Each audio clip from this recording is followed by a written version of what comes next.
Standing among the upper echelon in DJ mixers, you'll find the Play Differently, Model 1, and 1.4. But what makes these mixers so special, and why should we want to play differently? What's up, passionate DJs? I'm David Michael, and today we're reviewing these mixers and also talking about how to use them.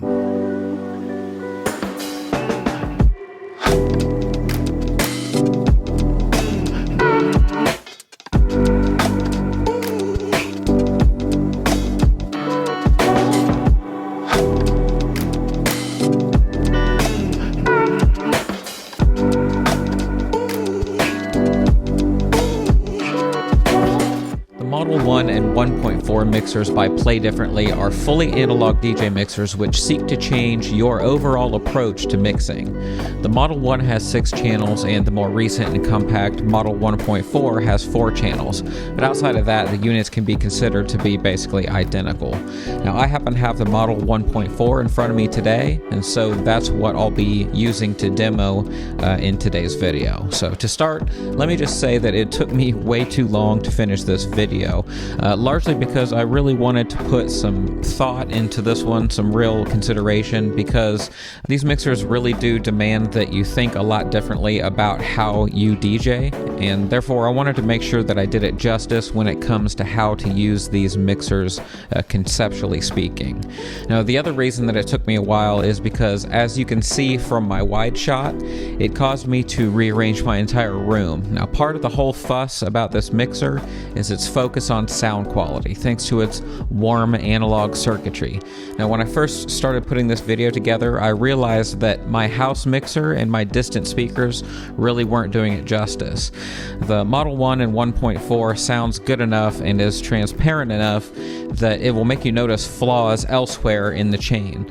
So I eliminated as many obstacles as I could, connecting my trusty powered QSC speakers here via short, high-quality XLR cables and putting them fairly close to my ears here. And that's how I'll be performing the rest of today's review. Now, rather than talk about who the Model 1 and 1.4 mixers are for, it's likely way easier to talk about who they are not for. And we can figure that out by examining what the mixer doesn't have. Let's take the crossfader, for example. There isn't one, nor is there a way to adjust the upfader curves. So that rules out most hip-hop DJs, or really anyone who wants to scratch. Now with no mic inputs, it's clearly not meant for mobile DJs or anyone who needs to stop the music for an announcement. It has a robust send and return system, but this is used in place of onboard effects. It's not exactly aimed at DJs who like to work within the box. There is no flanger or spiral or reverb or anything like that built into this mixer. It also lacks an onboard sound card. There are no USB ports to be found, thanks to a focus on fully analog circuitry. In MIDI, don't even think about it. These mixers aren't aimed at traditionalists whatsoever. You'll quickly notice that there's not even a typical low, mid, and high EQ on the individual channels. So other than the main mix, your audio shaping duties will be performed by a set of resonance-free filters.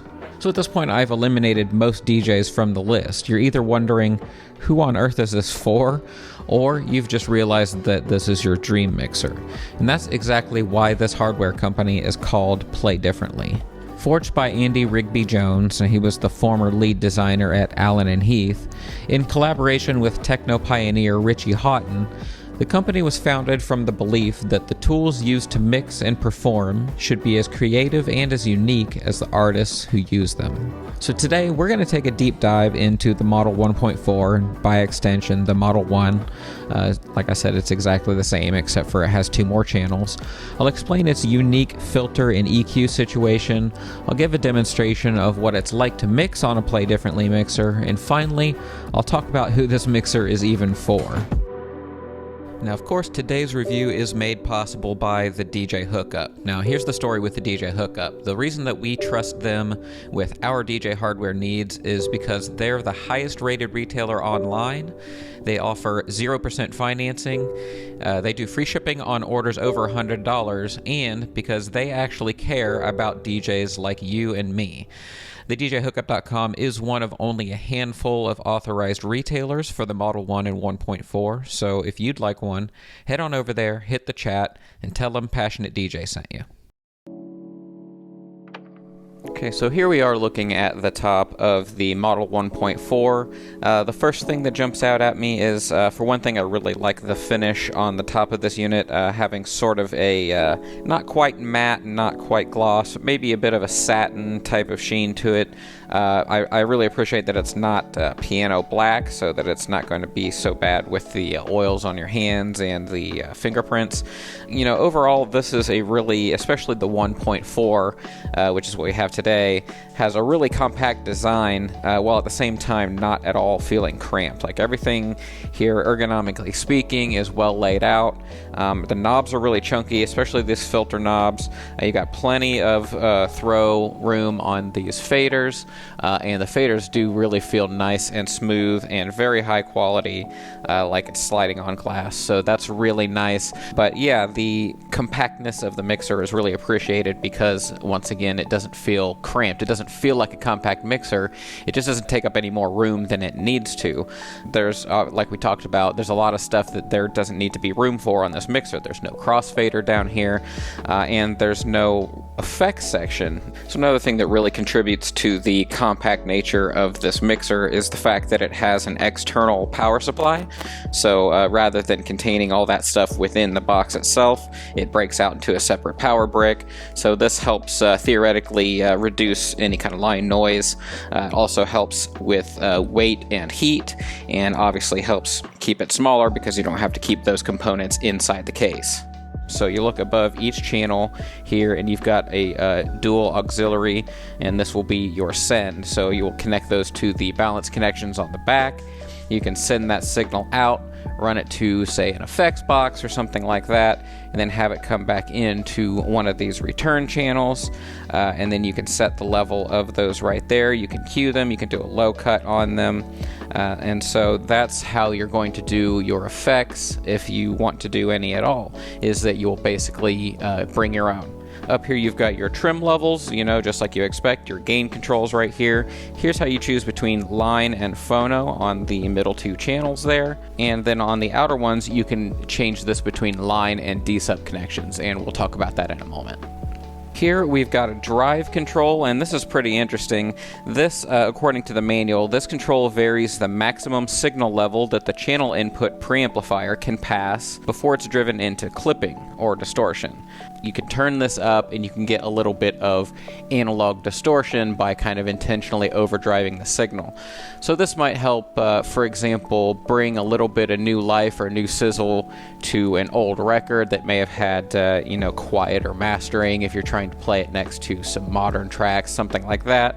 So you're basically intentionally adding a little bit of color to the sound by turning this up. So the filters are going to be my favorite part of this mixer, and if you've been a follower of Passionate DJ for a while, that's going to make sense to you, because I like really crisp, clean, transparent filters, and that's kind of what this mixer is about. So rather than on a typical DJ mixer where you might have a single knob and it starts at the 0 position and you turn it left for a low pass filter and turn it right for a high pass filter, you actually have separate low pass and high pass knobs, and they're here at the top and bottom of the stack here. If you're turned all the way to the right on your low pass, then you're going to be flat. That means no change is being made to the signal. And down here on the high pass, you have it all the way to the left. You can see it says flat there. So you'll bring this up to do a high pass, you'll turn this down to do a low pass. Pretty simple. So I'll give a quick example of what the filters sound like.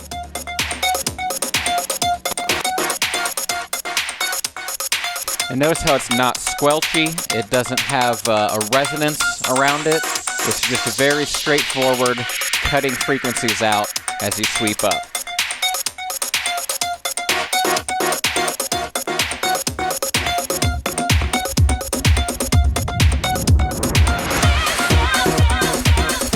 Here's the low pass.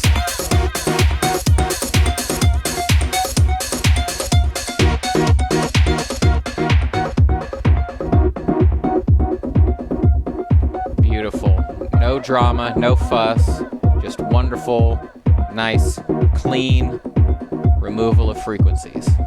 Okay, so there is a sort of EQ here, and it's called the Sculpt EQ, and it works a lot differently. You can see there's only two knobs here. It wouldn't be appropriate to call them two bands. Normally you would have your low, mid, and high in here, and that you could cut your bass or whatever. You have to think about this a little bit differently, because what you're actually doing is selecting a frequency that you want to center the cut or boost around, and then you're selecting the amount of cut or boost. So let's see what that sounds like. So what I'm going to do is I'm going to turn the boost up all the way, and I'm going to sweep through and find kind of a frequency that I want to work on. So you might think of this as something that's happening while you're queued up in your headphones. Boost up, and then let's sweep through the audio spectrum.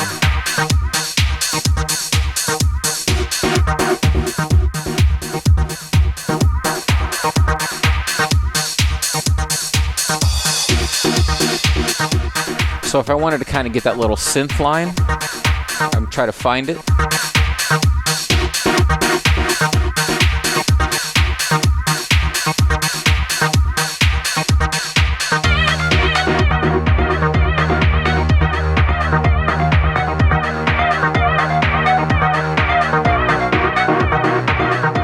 Okay, so maybe we decide we really like that hi-hat in this track, so we want to kind of cut out the bass drum, right? Find where that hi-hat's really hitting at. Probably right about there, okay? And then probably just come back off a little bit from where we thought we wanted to boost it. Back it off a little bit. A little more subtlety, right?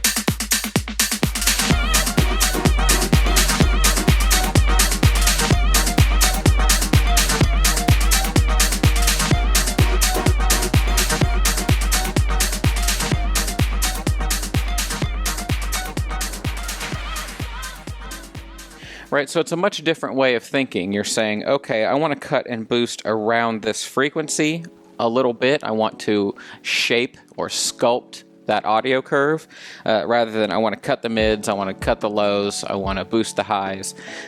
So you'll actually do probably a lot less EQing and a lot more mixing with the filters, which is why they separate them into low and high pass. You get a little bit more of control, and you can sort of select the slice of audio that you want to emphasize or de-emphasize.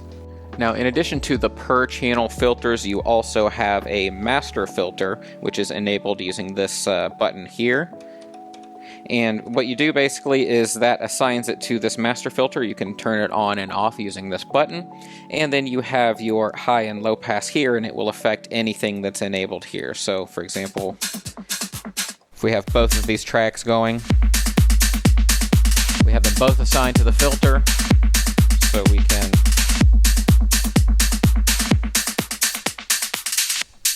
get them both at the same time. Now, this filter, the master filter, does have a resonance selection where you can give it sort of that squelchy, like whoosh, whoosh, whoosh, that kind of effect type of sweep sound that you're used to from like Pioneer mixers or when you want to use filters as effects.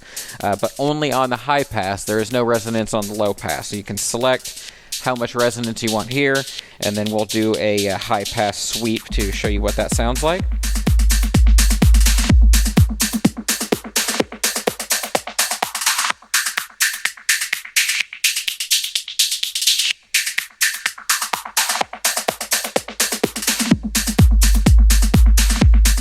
So you can hear that resonance curve around that filter that gives it that really typical type of effect sound that you get from a filter. As opposed to this, if we turn the resonance back down, it sounds like the other per channel filters.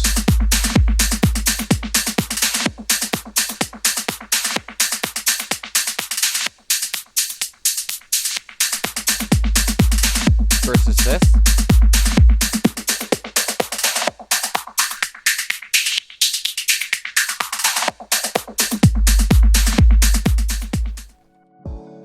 And in that vein, we also have a master EQ. And if you turn the master EQ on, then you do have a low, mid, and high. This is exactly what you're used to, but it only affects the main output.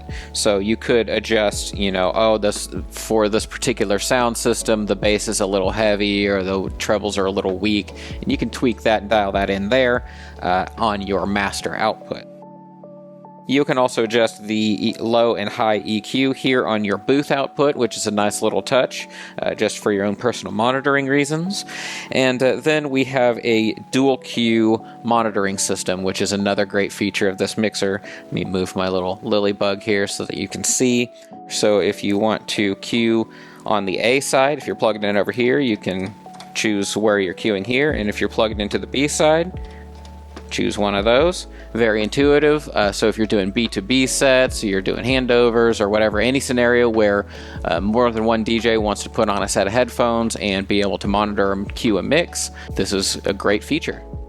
I want to go back up to that drive section that we talked about earlier. This is just, like I said, a way to add some kind of extra harmonics to a track. Might make a track sound a little bit warmer or crunchier, but you can definitely overdo it. So I'll give you an example of what this sounds like. And I'm going to drive it all the way into full distortion, and you'll hear what that sounds like.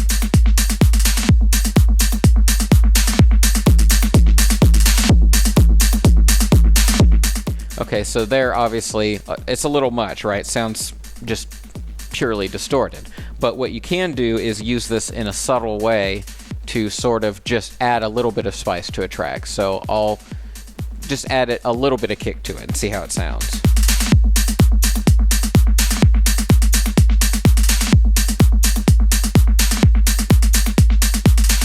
So not much different. I'm going to take this and take it all the way to 0.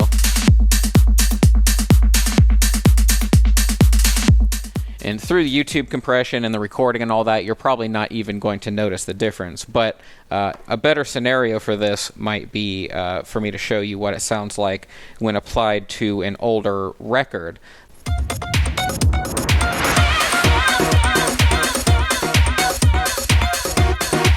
So it sounds pretty good, but in comparison to a newer mastered track, it can sound a little weak.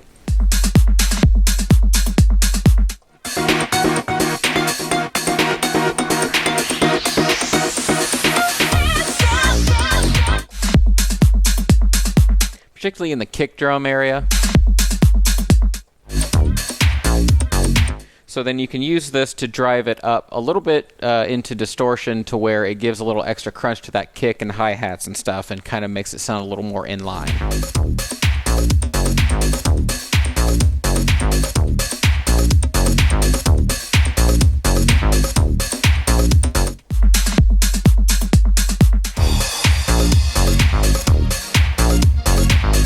If there's one complaint I had about the design choices of this mixer, it would be the fact that the upfaders really seem to have almost all their action way up here in the top of the range, maybe from about the 0 mark on. So the top 4th or 3rd is where almost all the action is. So if you have something, turned up to here, it's actually almost inaudible.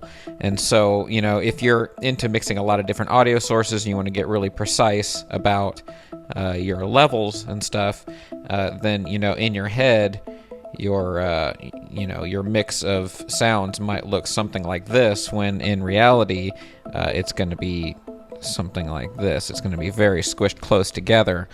So this is something you can get used to for sure, but it's just a bit of a surprising decision. Alright, so here we're taking a look at the back, and you can see we have a nice heavy-duty rocker switch here. And one thing you want to bear in mind with this mixer is it is an analog mixer. You want to make sure that you shut off your monitor, speakers, amp, whatever it is, before clicking this on and off, or you will hear a pop in your speakers. But of course we have our balanced master outputs, and then we have our 4 inputs here. These red buttons under here are how you enable the turntable to phono input, and these are your individual turntable grounding pegs. And here's your auxiliary sends. This is 1 and this is 2, and this is if you wanted to connect to an effects box or to a guitar pedal or anything like that. We showed the send and returns up here. Here's the auxiliary sends. You would send them out of one of these and then return them through these channels here. And once again, everything here except for these inputs right here are fully balanced connections. Now right here, the link in and link out, this is great. This is a way that you can daisy chain multiple Model 1 or 1.4 mixers together. So for example, if you got a 1.4 and your friend got a Model 1, you could daisy chain them together, and now all of a sudden you have a 10-channel mixer. And you have that dual Q system that will link across both mixers, which is pretty nice. So the whole full balanced mix bus and the Q system and all that stuff goes across both mixers in the chain. And then over here, finally, we have our D sub in and outputs. So these are fully balanced Tascam DB25 outputs. So this is for basically if you had like access to a high-end sound card, this would let you make analog balance connections between this and that sound card, or like a high-end club install or something. And so then you have your D sub in here. This is capable of receiving 4 stereo channels. So once again, this is one of those things that either you don't really have any use for it, or you already know that you need it. So if we take a look at the back of the Model 1, we do see there are actually a couple of other minor differences between the 1 and 1.4. For one thing, you actually have dual power supply ports, so this is for redundancy for club or festival installs. Also, you get 3 phono preamps instead of 2, so you could connect 3 turntables, for example. Obviously, you have 6 channels of inputs there instead of 4, and then finally, you actually have 2 D sub inputs.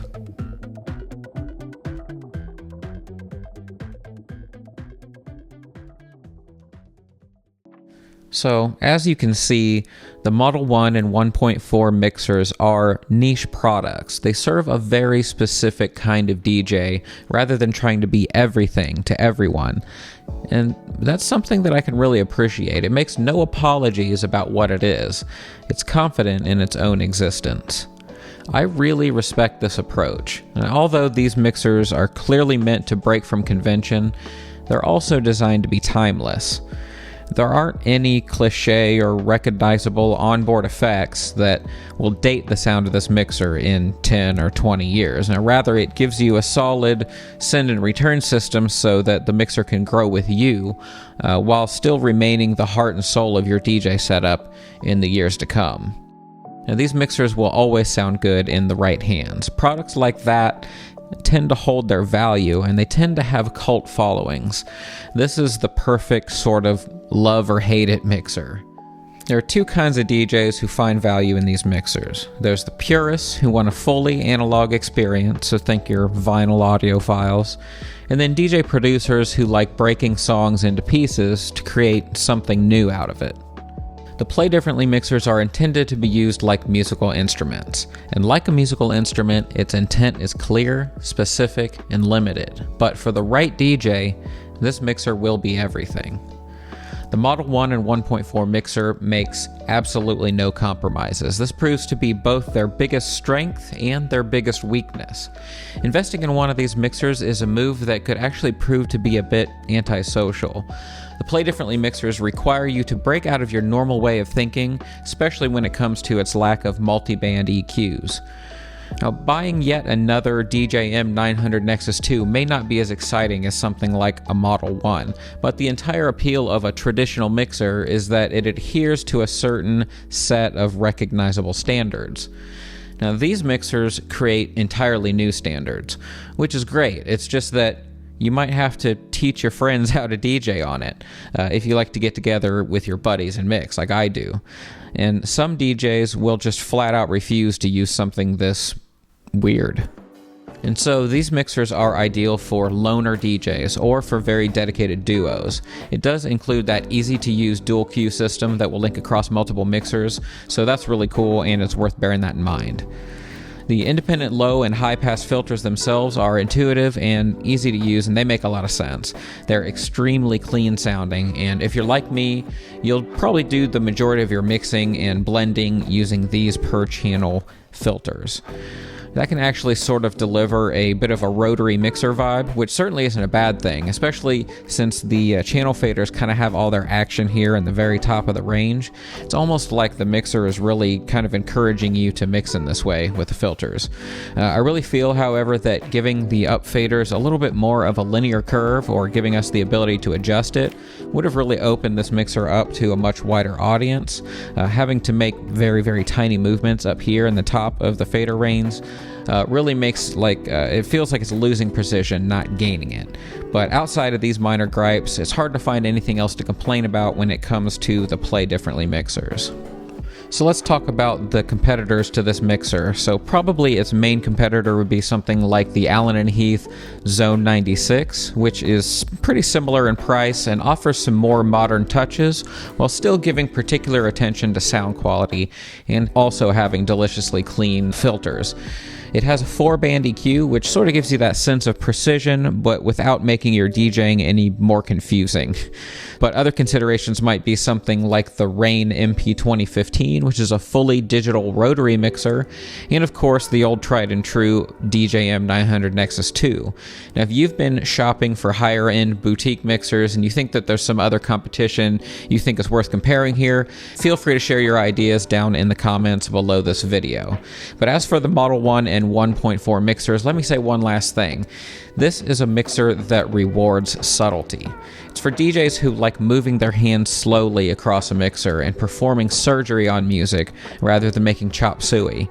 So if you like to close your eyes and get lost in warm analog sound and make subtle but important tweaks to your mix, rather than cut and scratch and rearrange it on the fly, then the music doesn't get much sweeter than it does when played with one of these top quality Model 1 or 1.4 mixers.